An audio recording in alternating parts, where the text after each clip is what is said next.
حیاتا دائمتا بدوام ملک اللہ. ایسا کرے تجھ پہ جگہ میں اے دعوت اسلامی تیری دھوم مچی ہو. اے دعوت اسلامی تیری دھوم مچی ہو. مقبول جہاں بھر میں ہو دعوت اسلامی صدقہ تجھے اے رب غفار مدینے کا. صلو علی الحبیب صلی اللہ تعالی علی محمد. میٹھے بڑے اسلام بھائیوں اور مدنی چینل کے ناظرین، مدنی چینل کے سلسلے دعوت اسلامی کہاں نہیں اور دعوت الاسلامیہ این لا توجد غیر اذن دعوت اسلامی. اس سلسلے میں ہم دنیا بھر کے مختلف ممالک میں ہونے والے اجتماعات کو دیکھنے اور سننے کی سعادت حاصل کرتے ہیں. انشاءاللہ آج کے سلسلے میں ہم بنگلہ دیش کے شہر پٹک چوڑی کے ہفتہ وار اجتماع میں ہونے والا سنت و بڑا بیان دیکھنے اور سننے کی سعادت حاصل کریں گے. صلو علی الحبیب صلی اللہ تعالی علی محمد. مقبول جہاں بھر میں ہو دعوت اسلامی صدقہ تجھے اے رب غفار مدینے کا. الحمدللہ رب العالمین والصلاة والسلام على سید المرسلین اما بعد فأعوذ باللہ من الشیطان الرجیم بسم اللہ الرحمن الرحیم. الصلاة والسلام علیک یا رسول اللہ وعلی آلک واصحابک یا حبیب اللہ.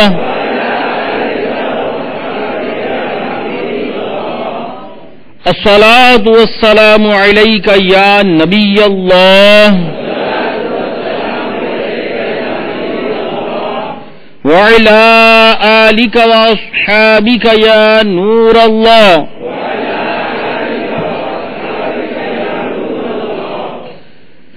میٹھے میٹھے اسلامی بھائیو، الحمدللہ عز و جل آج کا یہ ہمارا ہفتہ وار اجتماع، اور یہ ہمارا ہفتہ وار اجتماع بنگلہ دیش جو ہمارا اسلامی ملک ہے، اس میں الحمدللہ ہمارا مدنی قافلہ آیا ہوا ہے. اس میں الحمدللہ آج یہاں سنتوں بھرا اجتماع ہے. دور و نزدیک سے بے شمار اسلامی بھائی یہاں موجود ہیں. تو میرے تمام اسلامی بھائی مکمل توجہ کے ساتھ بیان سماعت فرمائیں. میرے مدنی چینل کے ناظرین بھی توجہ کے ساتھ مکمل بیان سنیں. انشاءاللہ عز و جل اس کی خوب خوب برکتیں نصیب ہوگی انشاءاللہ. صلو علی الحبیب صلی اللہ تعالی علی محمد. حضرت سیدنا عثمان غنی رضی اللہ تعالی عنہ کی حیا بہت مشہور ہے. جیسا کہ سیدنا عثمان غنی رضی اللہ تعالی عنہ کا فرمان ہے کہ میں بند کمرے میں غسل کرتا ہوں تو اللہ عز و جل سے حیا کی وجہ سے سمٹ جاتا ہوں. حضرت سیدنا ابو ہریرہ رضی اللہ تعالی عنہ سے روایت ہے کہ آقا دو جہاں صلی اللہ تعالی علیہ وآلہ وسلم نے فرمایا، حیا ایمان سے ہے، اور عثمان رضی اللہ تعالی عنہ میری امت میں سب سے بڑھ کر حیا کرنے والے ہیں. سب سے بڑھ کر حیا کرنے والے کون؟ سیدنا عثمان غنی رضی اللہ تعالی عنہ. یا الہی دے ہمیں بھی دولت شرم و حیا، یا الہی دے ہمیں بھی دولت شرم و حیا، حضرت عثمان غنی با حیا کے واسطے۔ صلو علی الحبیب صلی اللہ تعالی علی محمد۔ میٹھے میٹھے اسلامی بھائیوں، حیا کیا ہے؟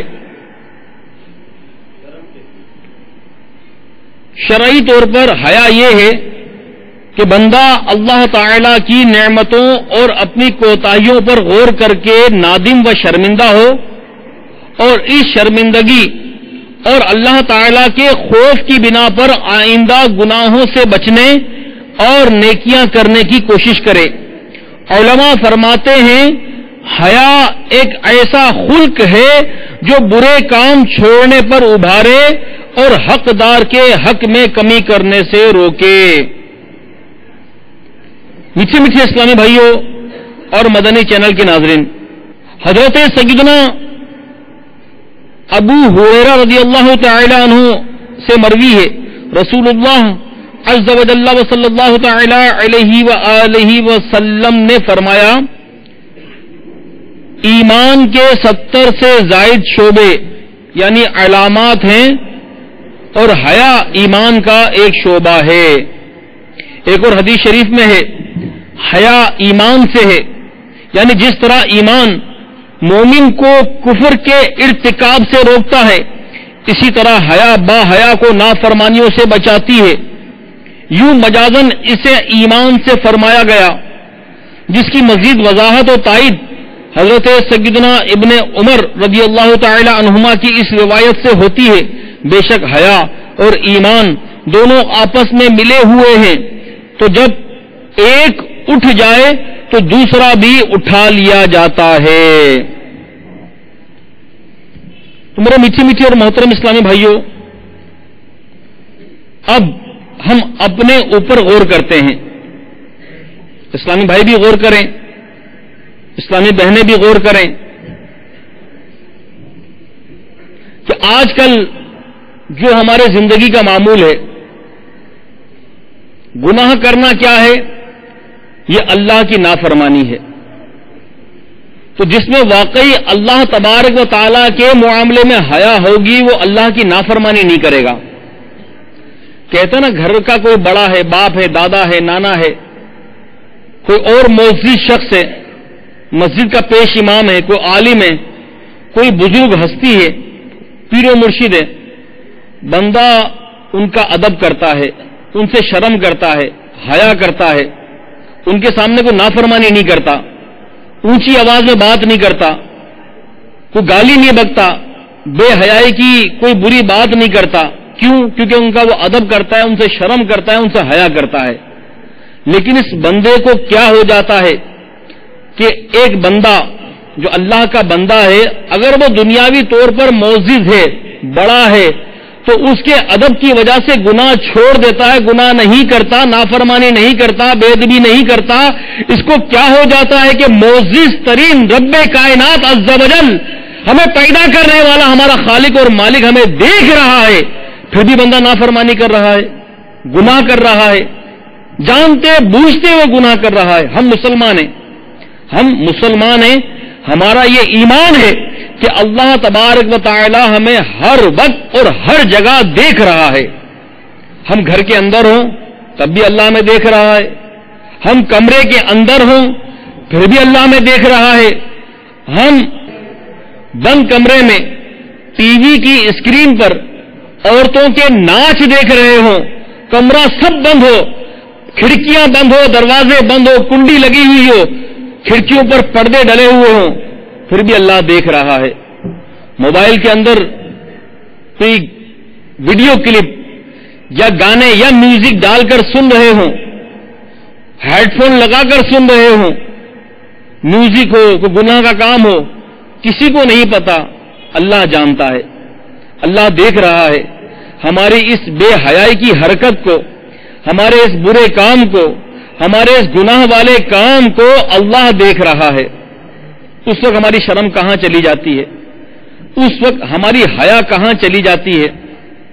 ہم مخلوق کا، بندے کا، انسان کا ادب کرتے ہوئے اس کے سامنے تو نافرمانی نہ کریں، اور اس مخلوق کا، بندے کا جو رب ہے، جو میرا بھی رب ہے، مجھے پیدا کرنے والا ہے، جس کے سامنے مجھے ساری زندگی کا حساب و کتاب دینا ہے، محشر کے میدان میں، قیامت کے میدان میں جس کے پاس پیش ہونا ہے، اس کی کوئی شرم نہیں ہے،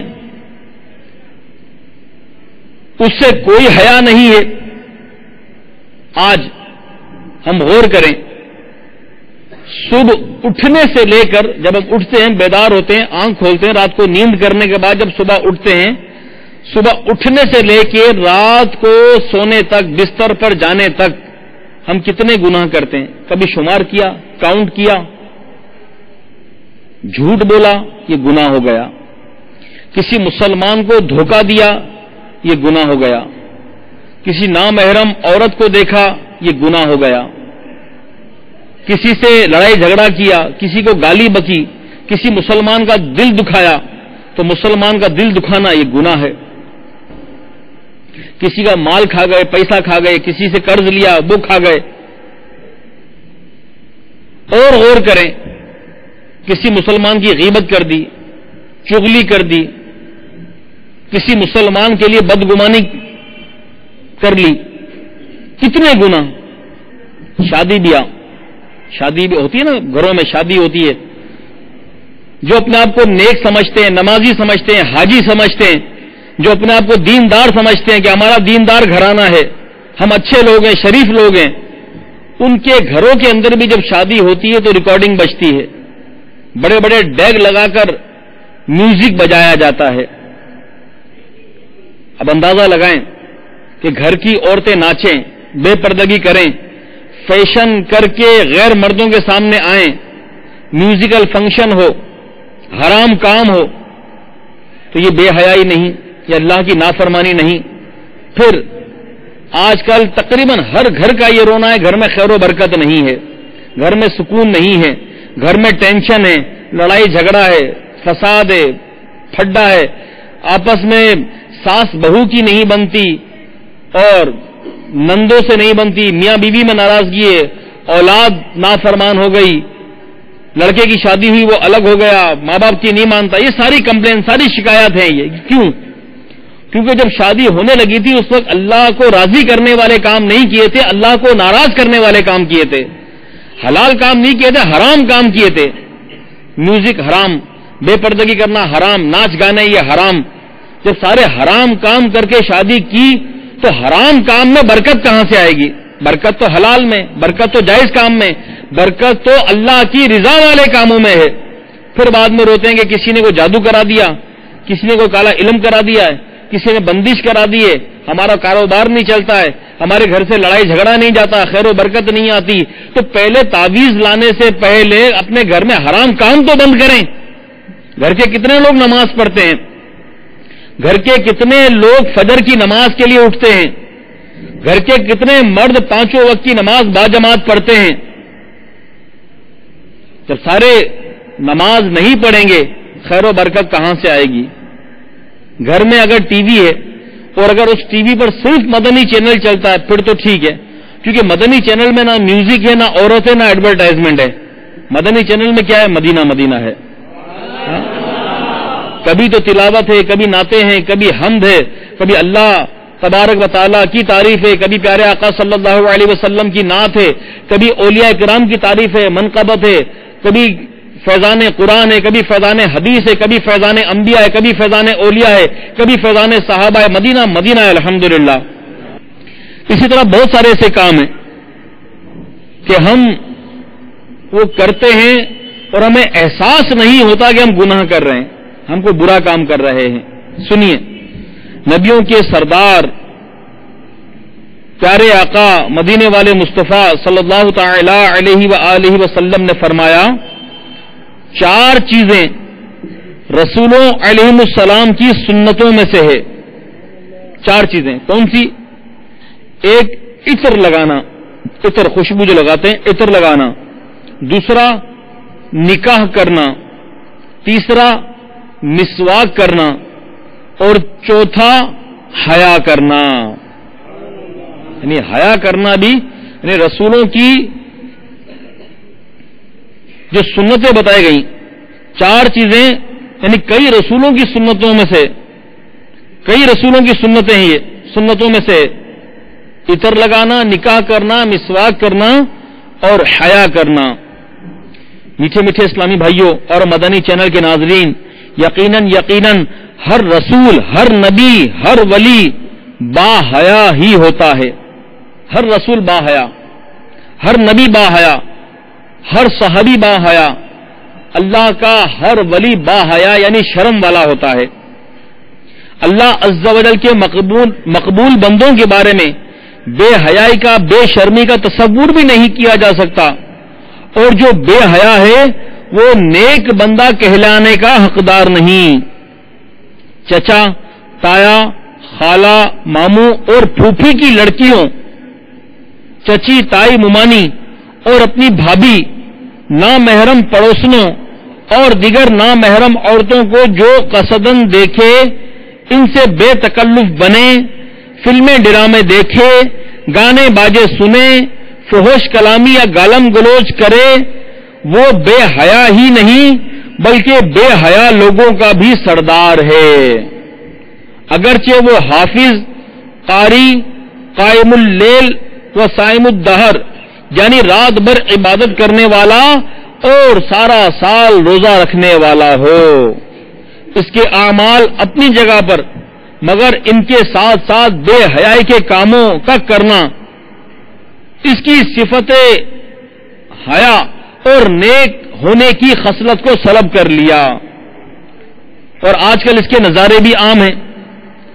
اچھے خاصے مذہبی حلیے میں نظر آنے والے بے شمار افراد اس مرض میں مبتلا ہیں، یعنی چہرے پر داڑھی، سر پر زلفیں اور امامہ شریف، سنت کے مطابق لباس، بلکہ بعض تو اچھے خاصے دین کے مبلغ ہونے کے باوجود حیا کے معاملے میں سراسر محروم ہوتے ہیں۔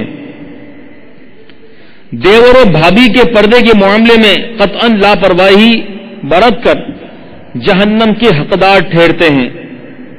ایسے نیک نما افراد کو کوئی درد بھرا دل رکھنے والا سمجھائے تو ایک کان سے سن کر دوسرے کان سے نکال دیتے ہیں۔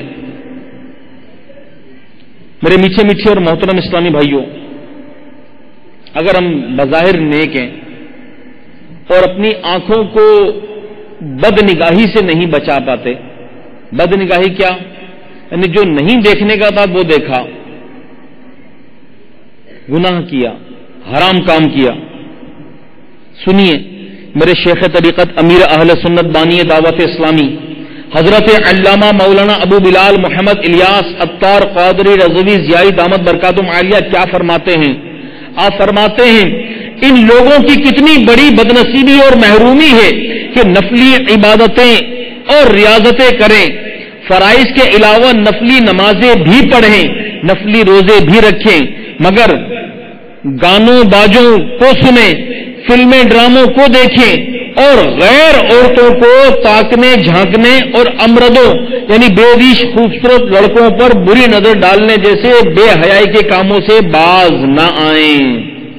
یاد رکھیے، ہزاروں سال کی نفلی نمازوں، نفلی روزوں، کروڑوں اربوں روپیوں کی نفلی خیراتوں، بہت سارے نفلی حج اور عمرے کی سعادتوں کے بجائے صرف ایک گناہ صغیرہ سے اپنے آپ کو بچا لینا افضل ہے، کیونکہ کروڑوں نفلی کاموں کے ترک پر بھی قیامت میں عذاب کی کوئی وعید نہیں، جبکہ گناہ صغیرہ سے بچنا واجب اور اس کے ارتکاب پر کل بروز قیامت پوچھ گچھ اور سزا کا استحقاق ہے۔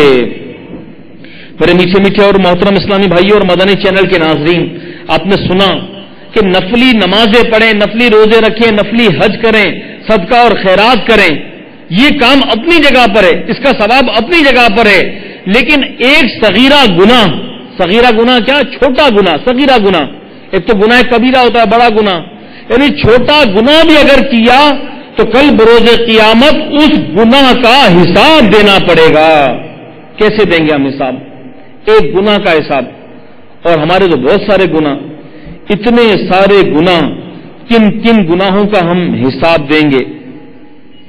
تو میرے میٹھے میٹھے اور محترم اسلامی بھائیوں، اللہ تعالی ہمیں نیک لوگوں کے صدقے میں نیک بنا دے۔ ہم اس طرح کے تو نیک ہیں کہ لوگ ہمیں نیک سمجھتے ہیں، لوگ ہمیں نیک سمجھتے ہیں یا نیک کہتے ہیں، ہمارا حلیہ دیکھ کر، ہمارا انداز دیکھ کر، یا ہمارا مذہبی منصب دیکھ کر، یا ماتھے پر نماز کا نشان دیکھ کر لوگ سمجھتے ہیں بہت نیک ہے یہ۔ ٹھیک ہے، لوگ سمجھتے ہیں نا، ہماری حقیقت کیا ہے یہ اللہ جانتا ہے۔ ہماری حقیقت کیا ہے؟ آپ سمجھتے ہیں کہ یہ آئے پاکستان سے مبلغ ہیں، ذمہ دار ہیں، یہ تو آپ سمجھتے ہیں نا، پتہ نہیں کیا کچھ آپ سمجھتے ہوں گے، لیکن میری حقیقت کیا ہے میرا رب جانتا ہے۔ میرے ظاہر میں کیا معاملات ہیں، باطن میں کیا معاملات ہیں، اللہ سے بس یہی دعا کرتے رہیں، آپ بھی دعا کریں، میں بھی یہ دعا کرتا ہوں کہ میرا رب کتنا کریم ہے۔ ہم انسان ہیں، ہم عام انسان ہیں، ہم کو اللہ کے ولی کوئی مقبول بندے نہیں ہیں، عام انسان ہیں۔ ہم جیسے عام انسانوں سے گناہ ہو جاتے ہیں، بھول ہو جاتی ہے، وہ کتنا کریم رب ہے، کتنا کریم رب ہے کہ اتنے گناہوں کے باوجود بھی اس نے ہمارے گناہوں پر پردہ رکھا ہوا ہے۔ ہمارے گناہ جو ہم نے چھپ کر کیے وہ لوگوں کے سامنے نہیں آئے۔ موبائل کے اندر اگر ہم نے گندے گندے کام کیے لوگوں کے سامنے نہیں آئے۔ ٹی وی کی اسکرین پر بیٹھ کر ریموٹ ہاتھ میں لے کر گندے گندے بے حیائی کے مناظر دیکھے لوگوں کے سامنے نہیں آئے۔ انٹرنیٹ پر بیٹھ کر، کمپیوٹر پر بیٹھ کر گندے گندے مناظر دیکھے لوگوں کے سامنے نہیں آئے۔ لوگ ہمیں نیک سمجھتے ہیں، باہر نکلے، بازار میں گئے، کسی عورت پر نظر پڑی، ہم نے بد نگاہی کی، اس عورت کو گندی نگاہ سے دیکھا، لوگوں کو پتہ نہ چلا، اللہ نے پھر بھی ہمارے گناہ پر پردہ رکھا ہوا ہے۔ اللہ کا کتنا بڑا کرم ہے، اللہ سے یہی دعا کرتے ہیں، اے اللہ ہم کمزور ہیں، مولا ہمارے گناہوں کو تو معاف کر دے۔ ہم گناہوں سے بچنا چاہتے ہیں، اللہ بچ نہیں پاتے، نفس اور شیطان ہم پر غالب ہے، نفس اور شیطان نے ہمیں بالکل قابو کر لیا ہے۔ ہم نیکیاں کرنا چاہتے ہیں، نیکیاں بھی نہیں ہو پاتی، گناہوں سے بچنا چاہتے ہیں، گناہوں سے بھی نہیں بچ پاتے۔ اور اے مولا تو نے دنیا میں بھی ہمارا پردہ رکھا ہوا ہے، پردہ ہے واقعی، اگر یہ پردہ نہ ہو تو واقعی لوگ ہمارے اوپر تھوکیں، ہمارے اتنے گناہ ہیں، لوگ ہم پر پتھر برسائیں، کوئی ہماری عزت نہ کرے، کوئی ہم سے بڑھ کر نہ ملے۔ پہلے کی امتوں میں یہ معمول تھا کہ جب ان سے کوئی گناہ ہوتا تو وہ گناہ ان کے ماتھے پر لکھ کر آ جاتا تھا۔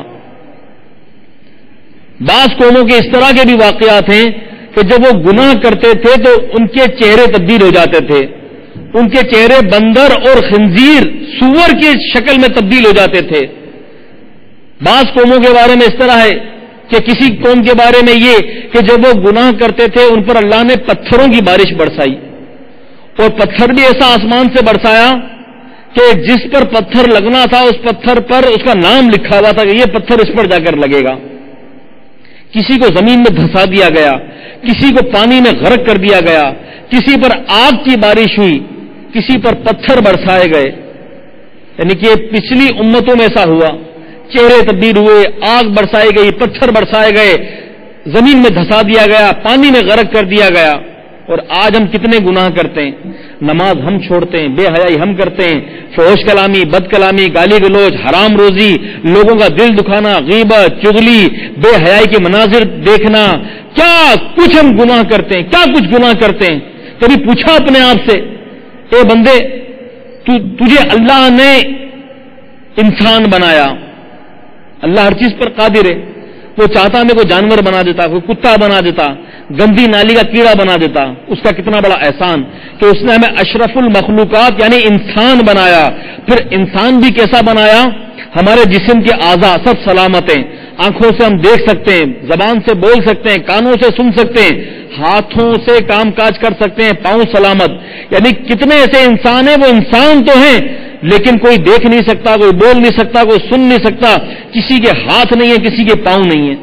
پھر کیسے کیسے مریض، کوئی ہیپاٹائٹس کا مریض ہے، کوئی بلڈ پریشر کا، کوئی شوگر کا، کوئی دل کا مریض ہے، کوئی پاگل ہے، ذہنی مریض ہے، کسی کے ہاتھ نہیں ہے، کسی کے پاؤں نہیں ہے۔ کیسے کیسے لوگ، کیسے کیسے لاچار پریشان لوگ دنیا میں ہیں۔ اللہ کا کتنا بڑا کرم ہے کہ اس نے انسان بھی بنایا اور صحیح بنایا، بالکل صحیح اور سالم بنایا، کتنی اس نے نعمتیں دیں، پھر انسان بنایا، صحیح اور سالم انسان بنایا، اس کے ساتھ ساتھ کتنا بڑا کرم، کتنا بڑا احسان میرے رب کا کہ اس نے پیارے آقا مدینے والے مصطفیٰ صلی اللہ علیہ وسلم کا امتی بنا دیا،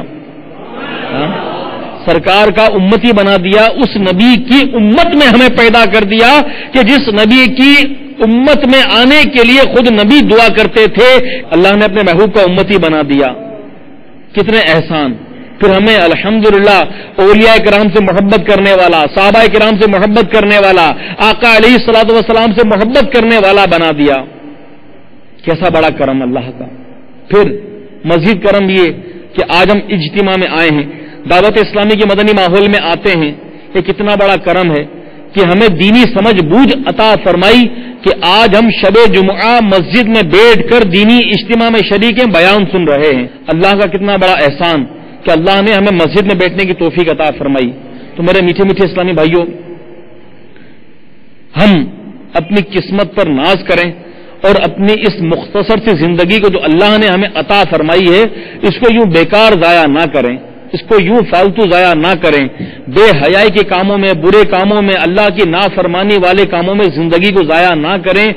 ایک ہی تو زندگی ملی ہے، ہم مسلمان ہیں، ہمارا یہی ایمان ہے کہ اللہ نے ہمیں پیدا کیا ہے، ہم مر جائیں گے، پھر قیامت کے دن محشر کے میدان میں ہمیں اٹھایا جائے گا۔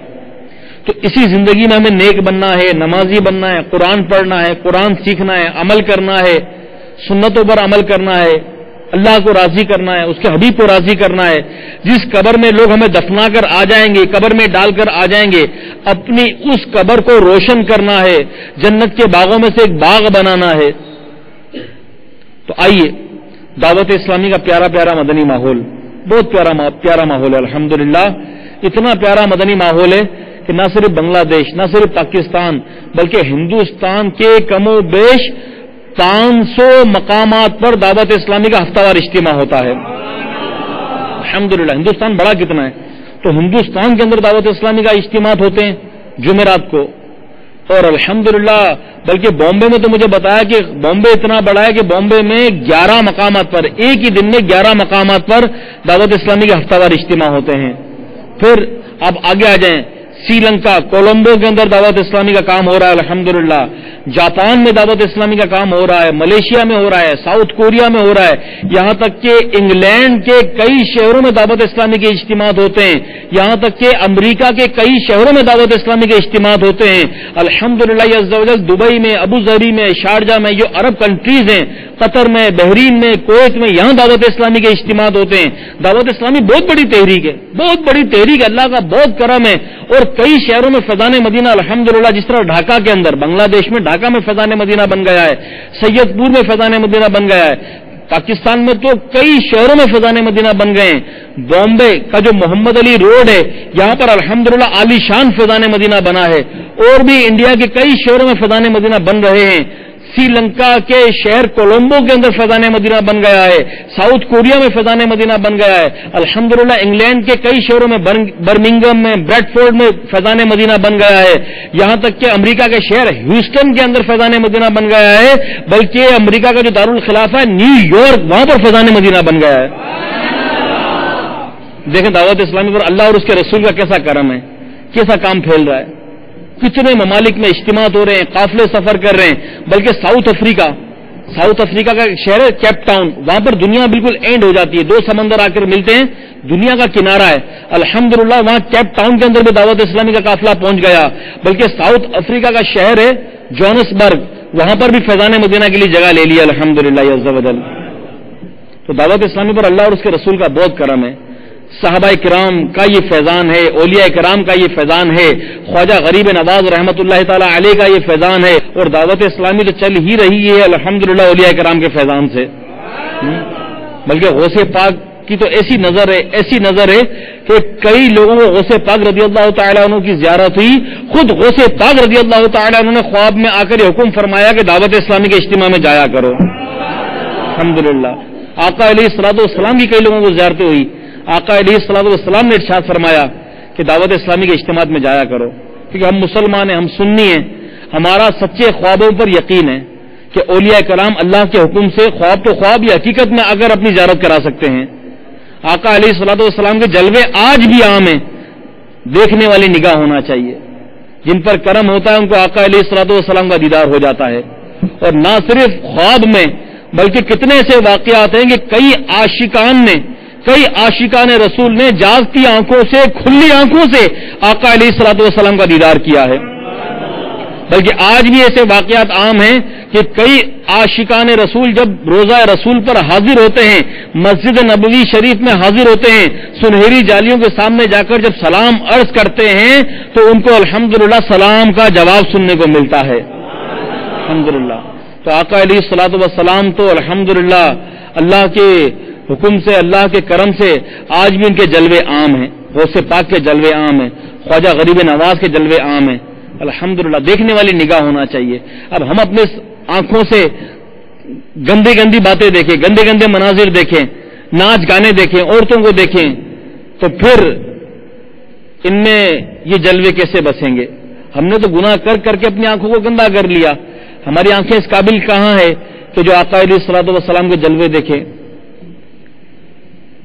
سیدی اعلی حضرت امام اہل سنت مولانا شاہ امام احمد رضا خان رحمۃ اللہ تعالی علیہ کے بارے میں تو امیر اہل سنت فرماتے ہیں کہ میں نے سیدی اعلی حضرت کو اپنا آئیڈیل بنا لیا ہے کہ بس اعلی حضرت رحمۃ اللہ تعالی علیہ کو میں دیکھ کر بس چلتا ہوں اور اعلی حضرت ہی کو میں فالو کرتا ہوں. الحمدللہ.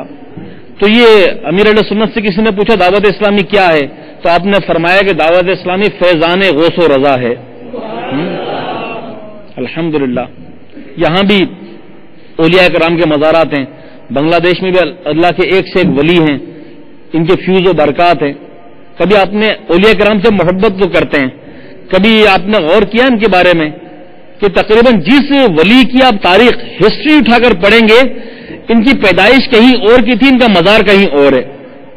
اکثر اولیاء کرام کی آپ جب ہسٹری تاریخ پڑھیں گے تو ان کی پیدائش کہیں اور تھی، کہیں اور پیدا ہوئے، اور کیا اللہ کے دین کو سیکھنے کے لیے، پھیلانے کے لیے یہ اپنے گھر سے، اپنے ملک سے نکلے اور پھر جہاں آئے وہیں رہے اور وہیں ان کا انتقال ہوا، وہیں ان کا مزار بن گیا. تو انہوں نے دین کی خاطر اپنی زندگیاں قربان کی، اللہ کے دین کو لے کر پوری دنیا میں پھیلے، صحابہ کرام پھیلے، اولیاء کرام پھیلے. صلو علی الحبیب صلی اللہ تعالی علی محمد. تو یوں اب آئیں گے، قافلوں میں سفر کریں گے، انشاءاللہ آپ کو بہت کچھ سیکھنے کو ملے گا. اللہ تبارک و تعالی ہم سب کو عمل کی توفیق عطا فرمائے. آمین بجاہ النبی الامین صلی اللہ علیہ وسلم. مقبول جہاں بھر میں دعوت اسلامی صدقہ تجھے اے رب غفار مدینے کا. ثواب